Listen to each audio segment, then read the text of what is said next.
Nossa primeira conversa vai ser no livro de Colossenses, no capítulo 3, no versículo 22. Epístola de Paulo aos Colossenses, capítulo 3, versículo 22.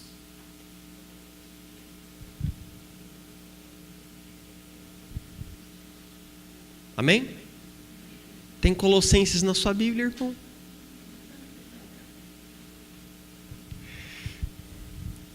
Acompanhe aí comigo na sua Bíblia, seja ela de papel ou elétrica, quando Paulo diz assim: escravos, obedeçam em tudo a seus senhores terrenos, não somente para agradá-los quando eles estão observando, mas com sinceridade de coração, pelo fato de vocês temerem o Senhor.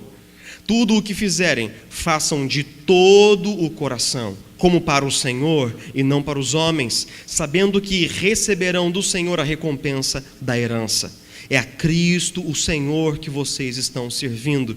Quem cometer injustiça, receberá de volta injustiça, e não haverá exceção para ninguém. Senhores, deem aos seus escravos o que é justo e direito, sabendo que vocês também têm um Senhor nos céus. Senhor, a gente sabe que abrir a Bíblia é metade do caminho, Senhor. Mas abrir o coração para a Bíblia é uma segunda metade que nós não conseguimos e não faremos sozinhos. Então, Espírito Santo de Deus, nessa hora nós cremos absolutamente na sua soberania, na sua supremacia, na sua ação. O Senhor mesmo que inspirou a palavra é poderoso, é atuante, está presente, é amoroso bastante para aplicar essa palavra em nosso coração. Então que o Senhor possa levar, Senhor Jesus, o teu vento de vida até os lugares mais profundos da nossa alma e lá nos fazer crescer em semelhança de Cristo Jesus, nosso Senhor e Salvador. Amém e amém. Você já deve ter ouvido aquela história na qual Lutero foi abordado por um cara na rua e ele disse assim: Lutero, eu tenho sido um sapateiro a minha vida inteira, sempre fiz sapatos, mas agora eu me converti. E o que devo fazer agora, Lutero, que me converti? O que devo fazer com a minha vida? Esperando uma resposta do tipo: vá pregar às nações, ou entre num seminário e se torne pastor, ou seja um monge, ou sei lá o quê. Contradizendo todas essas expectativas, Lutero respondeu tão e simplesmente: faça um bom sapato e venda-o com preço justo. Faça um bom sapato e venda-o com preço justo. Essa história é contada por Michael Horton no seu livro Cristão e a Cultura. E o que Michael Horton comenta logo em seguida é o seguinte: nós cristãos precisamos compreender que Deus se agrada de nossa atividade comum e fiel neste mundo. Ou seja, nós precisamos entender que Deus se agrada do nosso trabalho. Nós muitas vezes temos essa falsa separação entre a nossa vida espiritual, a nossa vida espiritual e a nossa vida secular. Eu sei que aqui na nossa comunidade a gente tem ensinado muito contra isso, porque essa distinção, embora ela possa ser pedagógica, ela não é verdadeira. Da mesma maneira como eu venho ao culto e canto, adoro e leio a Bíblia, fazendo desses exercícios coisas profundamente espirituais, eu preciso acordar na segunda-feira, colocar minha mochila nas costas, pegar o ônibus no sentido do Rio, também com uma visão de que isso é espiritual. Porque nós que somos espirituais, fazemos tudo como uma expressão de adoração a Deus. Por isso Paulo escreveu em 1 Coríntios capítulo 10, versículo 31, assim quer vocês comam, bebam ou façam qualquer outra coisa, façam tudo para quê? Para a glória de Deus. Paulo está dizendo, quer vocês comam, bebam ou façam qualquer outra coisa, ou seja, qualquer outra coisa engloba todas as coisas que dizem respeito à arena pública da nossa vida, mas em especial o nosso trabalho, porque é no nosso trabalho que nós investimos a maior quantidade de tempo e energia, talvez, das nossas vidas. Mas afinal, como funciona a integração entre a minha fé e o meu trabalho na prática?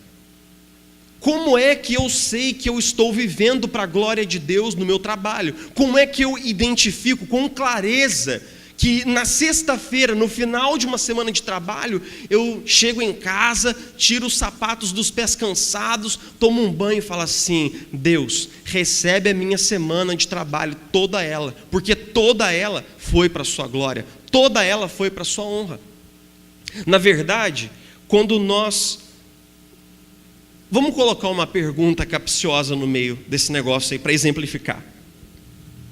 Meus irmãos, o pão de um padeiro crente é diferente do pão do padeiro que não é crente? Quando você chega na padaria assim, você pega aquele pãozinho e você fala assim, esse pãozinho foi feito por um crente. Hein? Ah, porque ele fez um peixinho aqui em cima do pão, aqui, na hora de cortar a massa.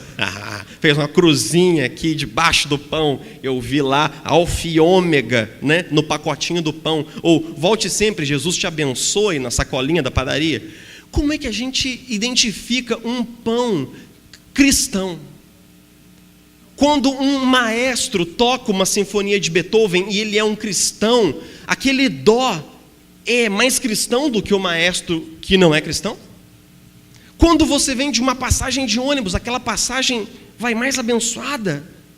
Queridos, na verdade eu estou tentando polemizar para tentar provocar você, porque não existem respostas muito certas nesse caminho. A gente vai tentar ao longo desse período de conversa, tentar imaginar de que maneira eu posso integrar a minha fé ao meu trabalho. Mas algumas questões soam de fato capciosas. O fato é que nós sabemos que a nossa fé deve alterar a maneira como nós encaramos o nosso trabalho. Assim como a nossa fé deve moldar a nossa concepção de dinheiro, a nossa criação dos filhos, o nosso tempo de lazer, a nossa sexualidade, toda a nossa vida deve ser moldada e dirigida pelo Evangelho. Mas como integrar o meu trabalho com a minha fé? Bom, quando a gente entra no coração da epístola de Paulo aos Colossenses, a gente entra numa epístola que foi escrita no tempo que Paulo estava preso. Nós estamos provavelmente no ano 62 depois de Cristo. Paulo estava preso em Roma e ele está escrevendo para essa comunidade através de um dos seus colaboradores, que era Epáfras. Nós não sabemos exatamente quando a comunidade de cristãos em Colossos foi plantada. Provavelmente, porque Colossos ficava muito próximo da cidade de Éfeso, talvez tenha sido plantada como uma segunda atividade de Paulo, quando ele está evangelizando a cidade de Éfeso, relatada em Atos 19. Talvez essa cidade tenha sido evangelizada por Epáfras. Todavia, o que é certo é que Paulo tinha conhecimento do que se passava na igreja, porque o próprio Epáfras trazia notícias da comunidade a ele. Tendo em vista as notícias que Paulo recebia na prisão, ele toma tinta e papel e começa a escrever a sua epístola aos Colossenses. É interessante que a estrutura da epístola, toda ela, é calcada, é estruturada em cima de uma pedra de toque, um tema fundamental, que é a supremacia de Cristo na vida do cristão, na arena da vida e em toda a criação. Cristo é visto na epístola de Paulo aos Colossenses como supremo sobre tudo e sobre todos, especialmente na vida daqueles que levam o seu nome. É a partir do tema da supremacia de Cristo que Paulo começa a mostrar, no capítulo 3, que os cristãos devem viver como um retrato dessa supremacia de Cristo nas suas vidas. Ou seja, se eu estou em Cristo, então a minha vida tem que ser moldada pelo fato de que Cristo é meu Senhor, de que Cristo governa sobre a minha vida. Ou seja, tem de haver uma mudança radical na vida, prática do dia a dia. Paulo começa mostrando então como os cristãos devem viver em diversas relações. Ele passa pelas questões familiares, ele passa pela vida em comunidade, ele passa por vários mandamentos recíprocos: façam isso uns aos outros, façam isso uns aos outros. Esses dias atrás a gente teve uma exposição muito sólida de toda a epístola dos Colossenses aqui no púlpito pelo reverendo Silas, que nos contou desde o capítulo 1 até o finalzinho do capítulo 3. Então, hoje a gente vai se concentrar em que ponto? A partir do versículo 22, Paulo começa a falar com escravos e senhores. Por quê? Porque os escravos na época eram tidos como parte da família. Então Paulo começa a falar com os escravos, literalmente escravos, ou em outra tradução, servos, falando para eles que eles deveriam trabalhar com excelência e com o coração completamente dedicado. Antes da gente prosseguir, eu preciso abrir um parênteses que eu temo que não seja muito breve. Por quê? Porque alguns autores vão dizer que nenhum dos autores do Novo Testamento, alguns leitores da Bíblia que não são cristãos, vão dizer que os autores do Novo Testamento jamais criticaram a escravidão e validaram a escravidão. Ou seja, será que Paulo concordava com a escravidão? Será que João concordava com a escravidão? Será que os apóstolos achavam normal a escravidão? Eu vou responder isso da maneira mais sucinta que eu conseguir agora, antes da gente prosseguir, dizendo o seguinte: do mundo romano antigo, 2/3 de todos os profissionais eram escravos. E o que significava ser um escravo? Significava que ou você, ou seu pai, alguém da sua família, havia contraído uma dívida impagável com alguém, e essa pessoa provavelmente foi vendida como escravo para saldar uma dívida de família, ou que você veio estrangeiro, ou foi conquistado numa guerra e foi vendido como escravo. Mas quem eram os escravos? Eles estavam sempre, com bolas de ferro no pé, com correntes nas mãos? Não necessariamente. Muitos escravos eram mordomos, eram professores, alguns chegavam a ser médicos, alguns escravos tinham escravos. Muitos deles, quando cumpriam anos de serviço e podiam ser libertos do seu senhor, preferiam continuar com o seu senhor. Por quê? Porque nem todas as relações entre senhores e escravos no mundo antigo eram violentas e cruéis, não necessariamente. Algumas vezes escravos que tentavam, por exemplo, uma fuga desesperada, que eram pegos, eram batidos, sim. Espancados, sim. Às vezes mortos, sim, obviamente que sim. Mas na maioria das vezes a escravidão era um contrato de trabalho no qual o escravo não podia se demitir. Ele teria um patrão para a vida toda. Mas muitos escravos eram bem tratados e eram considerados parte da família. Então, o que os autores do Novo Testamento fazem é compreender que esse mecanismo social existia. Eles não validam a escravidão em nenhum momento dizendo que é algo certo, mas eles certamente pegam a igualdade entre os homens. Se você pega Paulo falando aos Gálatas no capítulo 3, versículo 28, e aos Colossenses no próprio capítulo 3, versículo 11, ele vai repetir uma frase muito típica de Paulo: porque no Senhor não existe nem escravo, nem livre, nem judeu, nem grego. Diante dele nós todos somos iguais. Então, de certa maneira, o cristianismo lançou as bases para que a escravidão deixasse de existir, tanto no mundo antigo quanto no mundo moderno, na figura de William Wilberforce.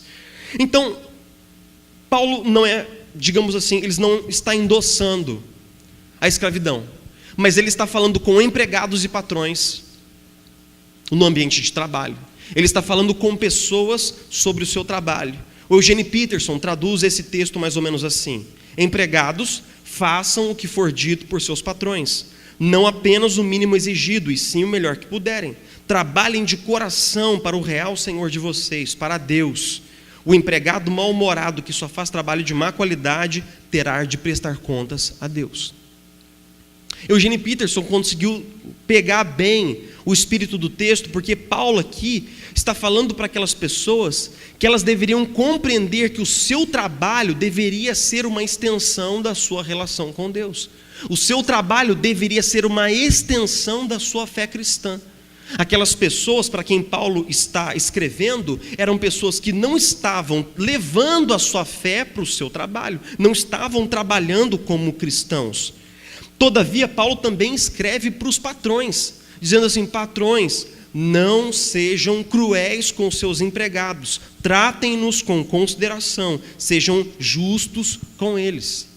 Paulo também está falando para os patrões ou para pessoas em cargos de liderança que eram cristãos, mas que lideravam ou que eram chefes cruéis, impertinentes e completamente não razoáveis com os seus empregados. Ou seja, Paulo está escrevendo para cristãos que não estavam integrando a sua fé com o seu trabalho, não estavam vivendo o evangelho em seu local de trabalho e por isso o seu trabalho não espelhava a glória de Deus. Você quer ouvir algumas histórias interessantes? O professor e a professora só pensam em dar um conteúdo e ir embora. O empresário fica imaginando em como lucrar mais sem investir na melhoria dos seus serviços. O prestador de serviços só faz o que for pedido, nem uma vírgula a mais. A dona de casa e o dono de casa faz o mínimo e adia o quanto pode as tarefas do lar. O cuidador ouve aquele de quem está cuidando sem o menor interesse e pensa apenas no quanto falta para se aposentar todo dia. O porteiro se ausenta do seu posto, quando é chamado não é cortês e nem é prestativo. A executiva trata seus subordinados com desdém e crueldade. O colega de equipe de trabalho é folgado, chega sempre atrasado, faz corpo mole o tempo todo e coloca a culpa sobre os outros. O balconista fica o tempo todo no WhatsApp, não presta atenção ao pedido do freguês, quando ouve, anota errado. A advogada apenas copia e cola os textos dos casos, colocando informações erradas de nomes e datas que atrasam o andamento do caso do seu cliente. O cara da assistência cria problemas que não existem na máquina de lavar da senhora, porque precisa bater a cota de reparos do mês e encontrou uma vovó ingênua que está disposta a comprar qualquer coisa. O retireiro todo dia coloca um pouco de água no leite que envia para a fábrica para aumentar seus ganhos, causando prejuízos aos queijos que são feitos e roubando o dono da fábrica. Todas essas são situações de trabalho comuns, cotidianas, e a gente não teria nenhum momento para relatá-las, né? Não teria nenhum motivo para relatá-las no sermão, a não ser o fato de que todas essas pessoas são cristãos. O balconista, o advogado, o dono de casa, o retireiro, o professor, todos eles vão no culto no domingo. Todos eles cantam músicas de louvor a Jesus, todos eles leem a Bíblia e fazem oração, todos eles servem a Deus no domingo, mas não na segunda, e nem na terça, e nem quarta, quinta também não, e por que fariam na sexta, se já é quase final de semana? A grande questão, meus irmãos, é que em boa parte da Idade Média tinha-se a concepção de que o trabalho de Deus é ser padre e monge. E nós reformados, nas vozes de Lutero, Zwinglio e Calvino, nós proclamamos durante praticamente 5 séculos que todo o trabalho que é honesto e justo deve ser feito para a glória de Deus. E que Deus não chamou pessoas apenas para serem pastores e missionários, mas Deus chamou pessoas para serem professores. Deus chamou pessoas para serem pessoas que prestam serviços, para serem padeiros, pessoas que são médicos, que são advogados, que são engenheiros e que também são pastores. E que, portanto, todo o trabalho deve ser feito para a glória de Deus. Deus chamou vendedores, tanto quanto chamou pastores. Deus chamou marinheiros comerciais, tanto quanto chamou missionários. E tudo deve ser feito para a glória de Deus. No entanto, nós ainda temos essa dificuldade de integrar a nossa fé com o nosso trabalho. Joseph Oldham, que foi um missionário escocês que serviu na Índia, afirmou que a igreja tem a tarefa histórica de restaurar o elo perdido entre o trabalho e a adoração. Mas na prática, o que isso gera? Quando a nossa fé e o nosso trabalho não são interligados, quando nós não vemos nosso trabalho como sendo para a glória de Deus, o que isso gera na prática? Eu vou listar 3 coisas só, para a brevidade da nossa conversa de hoje. Primeiro, muitos cristãos têm como único objetivo se manter no emprego. Se ele ou ela pudessem ser bem sinceros a respeito do seu objetivo, cara, você está trabalhando lá naquela empresa? Tô. E qual é o seu objetivo lá? Me manter no emprego. Manter o emprego, não ser despedido. Essa é a minha meta. E o que você faz? Eu agrado o chefe, eu faço o que é pedido e nada mais do que isso. Eu faço apenas o que é pedido. Segundo, isso gera uma cultura de menor esforço. Faz X, faço X. Faz Y, faço Y. Mas não há nenhuma aplicação de tempo, energia, inteligência para que o X não apenas seja uma tarefa cumprida, mas seja depois, olha, eu acho que esse negócio aqui, ele é feito do jeito errado, podia ser melhor. Olha, esse sistema da nossa empresa, chefe, ele não funciona direito, podia ser melhor. Não existe nenhum apelo para a excelência. Existe apenas uma repetição mecânica de eventos, porque o objetivo é não ser despedido. O objetivo é permanecer no emprego. Assim, me desculpe se eu vou pegar um pouco pesado aqui, mas vamos lá.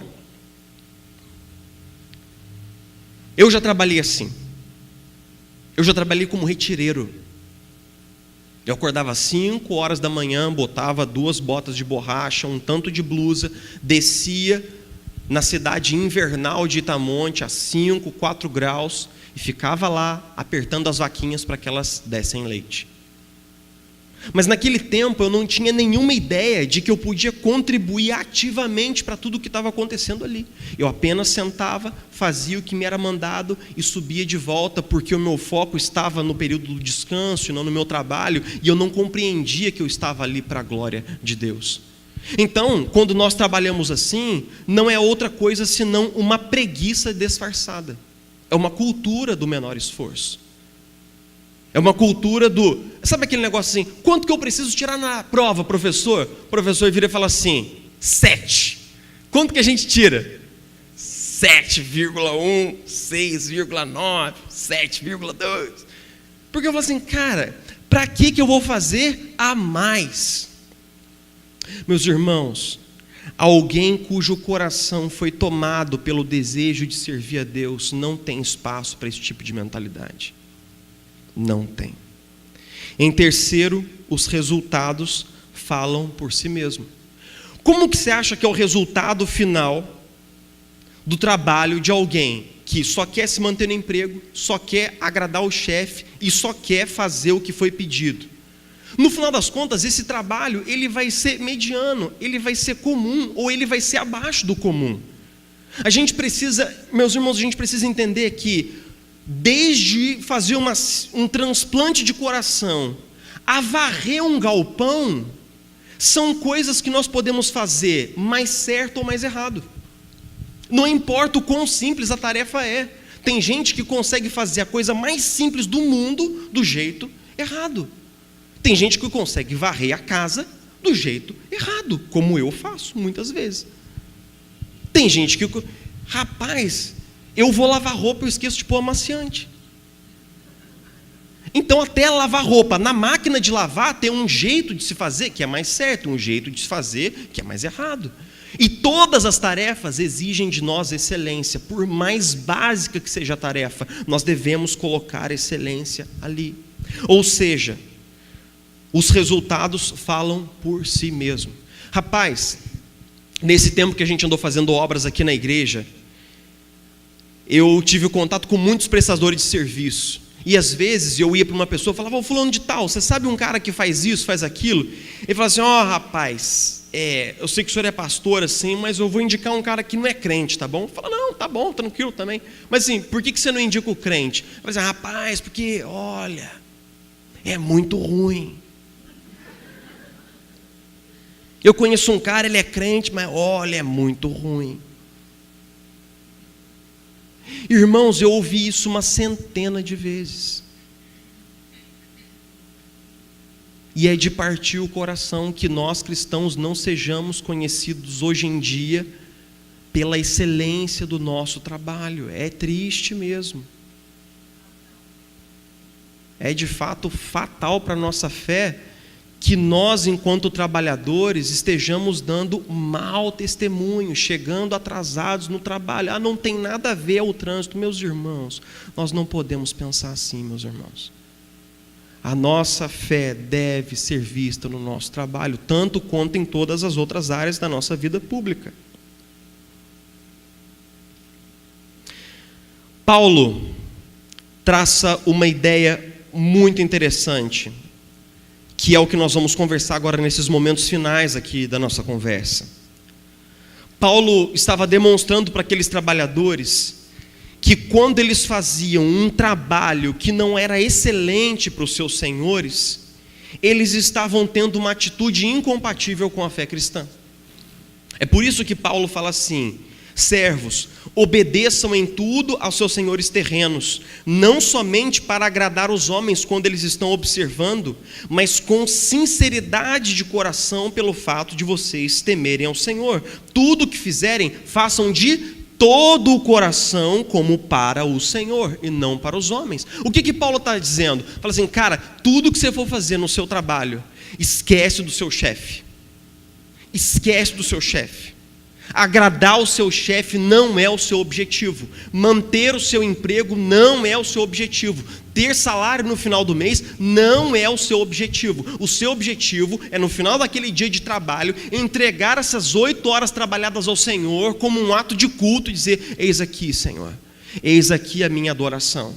Como um cristão, como um servo seu, e eu entrego esse tempo trabalhado aos seus pés, e que o Senhor seja glorificado enquanto eu sirvo as pessoas e abençoo o mundo com o meu trabalho.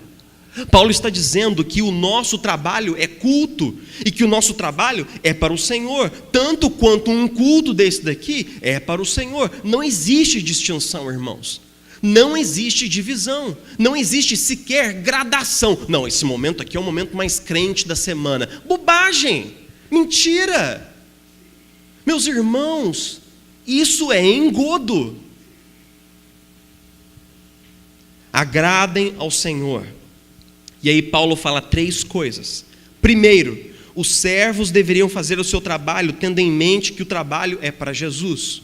1, o seu trabalho é para Jesus. 2, se o seu trabalho é para Jesus, não pode ser feito de qualquer jeito, mas deve ser feito com todo o coração. Deve ser feito com todo o coração, versículo 23. Terceiro, se o trabalho é para Jesus, deve ser feito com todo o coração, deve ser feito também como um ato de amor e serviço às pessoas que estão ao meu redor. 1, o meu trabalho é para Jesus. 2, o meu trabalho tem que ser feito com excelência. 3, o meu trabalho tem que ser feito com amor, porque é para Jesus, porque é para as pessoas.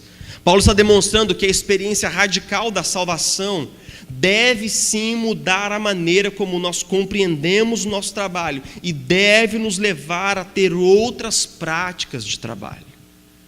Meus irmãos, o professor e a professora ensinam o conteúdo relacionando com as experiências dos seus alunos, mostrando o conhecimento por trás da informação.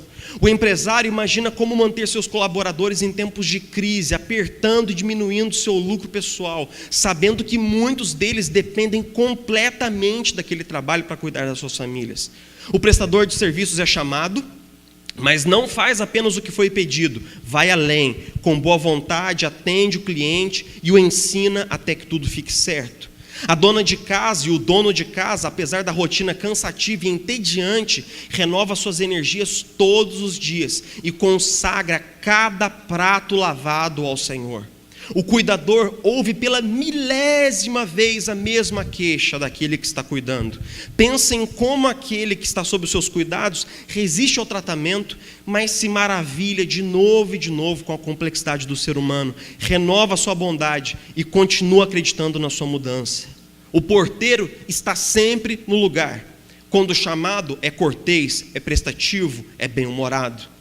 A executiva ouve seus subordinados com interesse, é sempre respeitosa e não impõe suas opiniões à força. O colega de equipe de trabalho é interessado, aplicado, expõe a opinião com respeito e se engaja com entusiasmo no trabalho, mesmo quando a sua opinião não prevalece.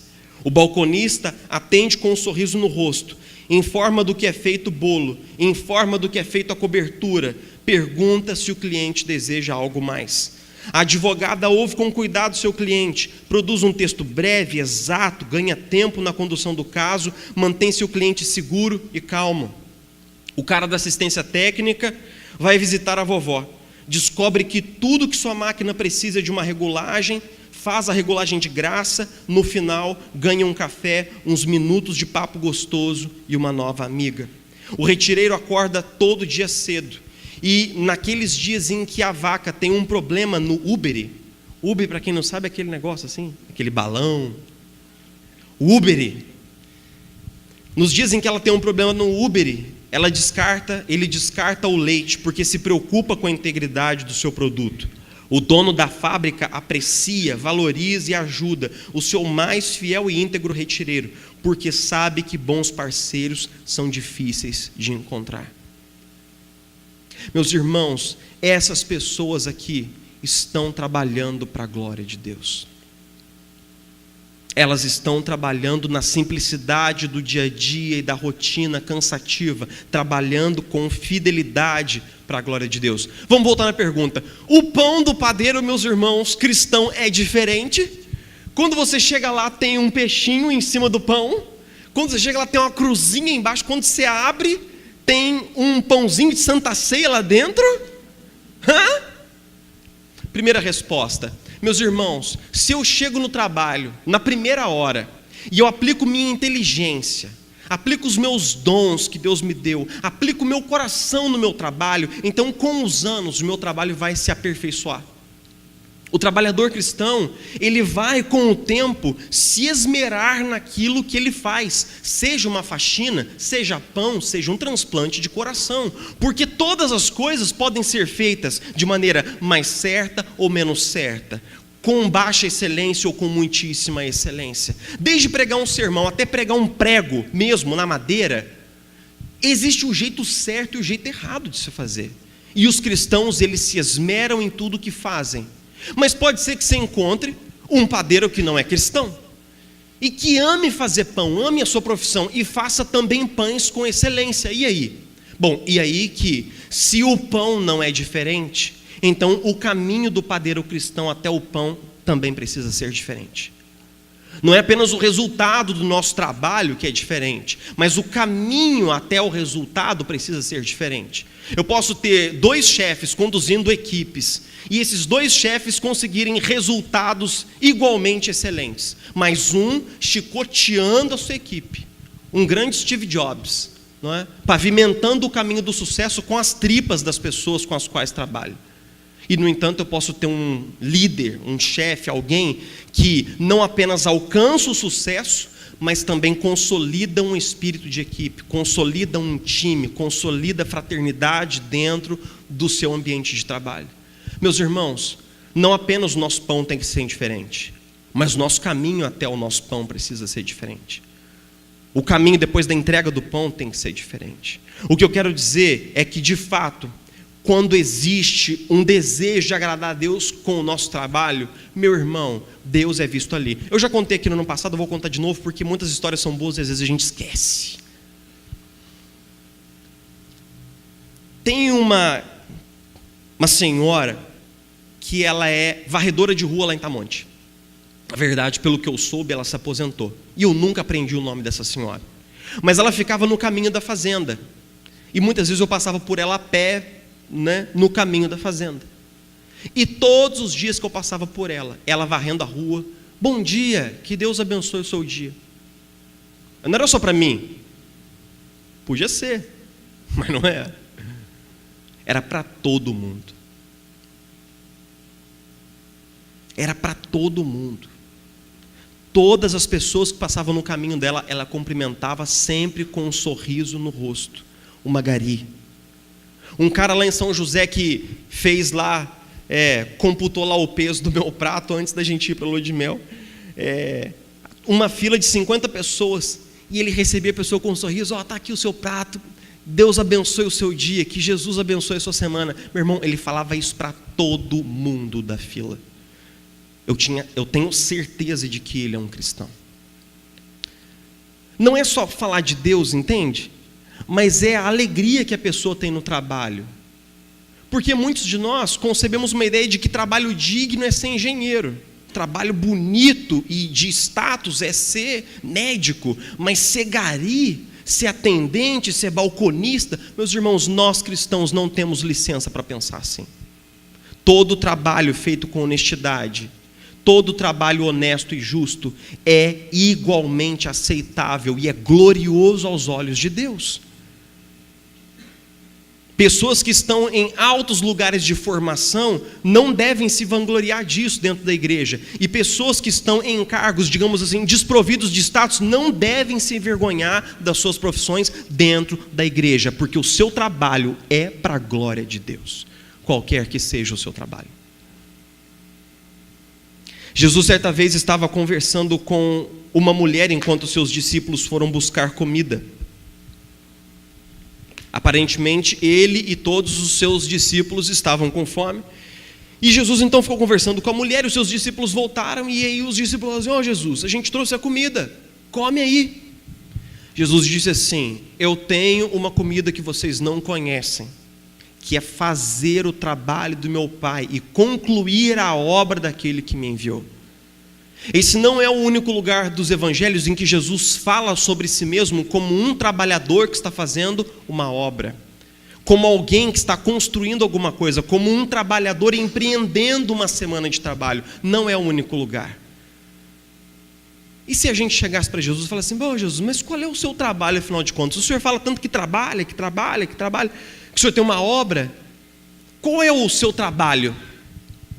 O que Jesus diria, meus irmãos, como resposta?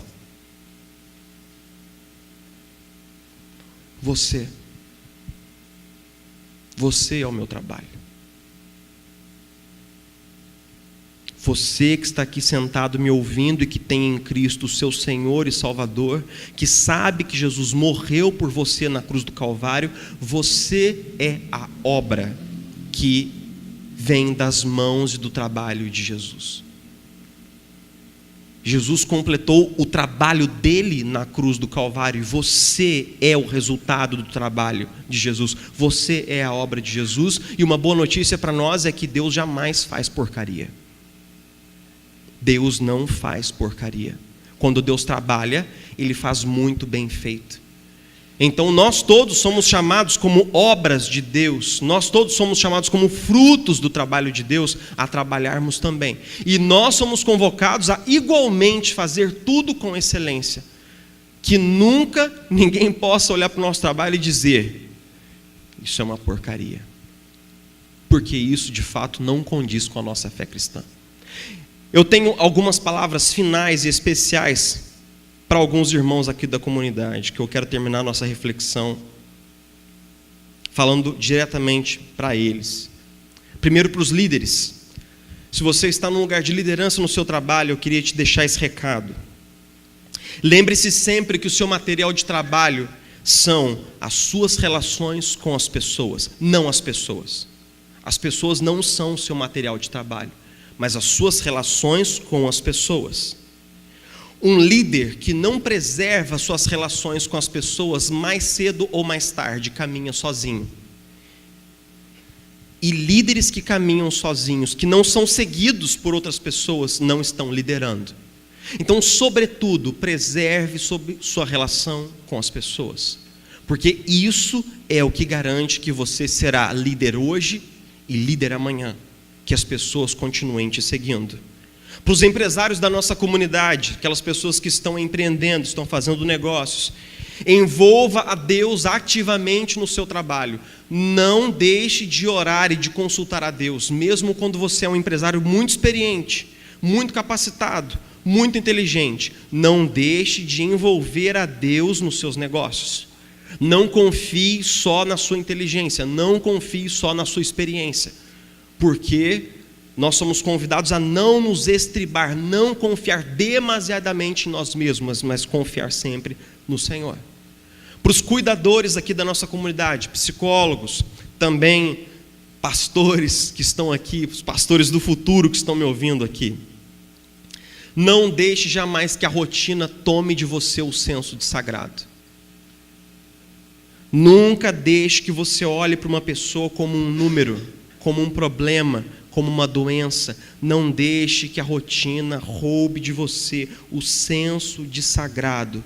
Se você perder a capacidade de sofrer com as pessoas das quais você cuida, uma parte importante do seu cuidado morrerá nesse dia. Não escolha não sofrer. Se você escolher não sofrer, você perderá uma parte importante do seu trabalho. E em último lugar, para os professores da nossa comunidade. Antigamente, o professor talvez seria a única fonte de informação que os seus alunos tinham. No mundo em que os livros eram caros e a educação era dependente, basicamente, da passagem de informação do professor para o aluno. Hoje já não é assim. A internet está aí. Seus alunos têm muitas informações. O que eles precisam talvez não é de mais informação, mas aprender a serem pessoas sábias. E sabedoria está muito para além da informação. Uma pessoa bem informada não é necessariamente uma pessoa sábia. Uma pessoa que sabe o significado da palavra amor não é necessariamente uma pessoa que sabe amar. Uma pessoa que sabe os conteúdos não é necessariamente alguém que vive conforme esses conteúdos. Então nós, professores, precisamos ser mais do que fonte de informação. Nós precisamos ser fonte de sabedoria para as pessoas que estão à nossa volta. Vamos orar juntos?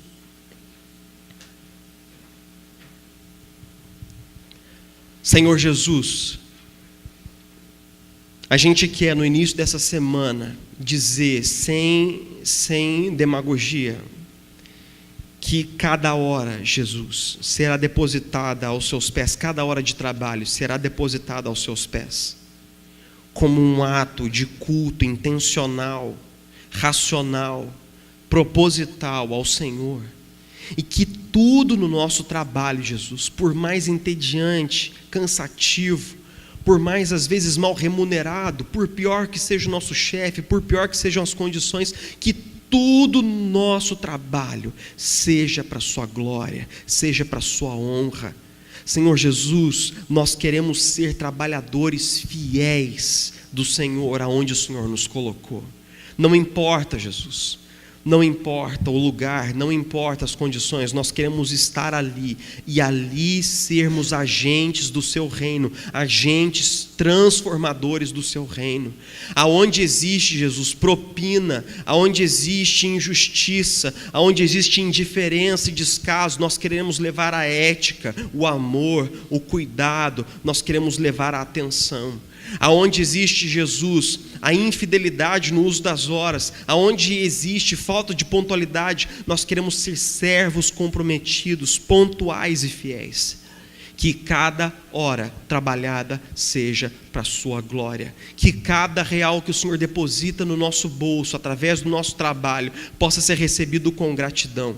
Porque nós sabemos que existem promessas maravilhosas, Senhor, nas Sagradas Escrituras, de que quando nós somos fiéis no pouco, o Senhor acrescenta mais e mais.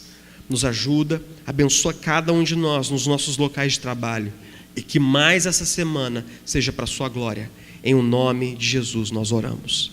Amém.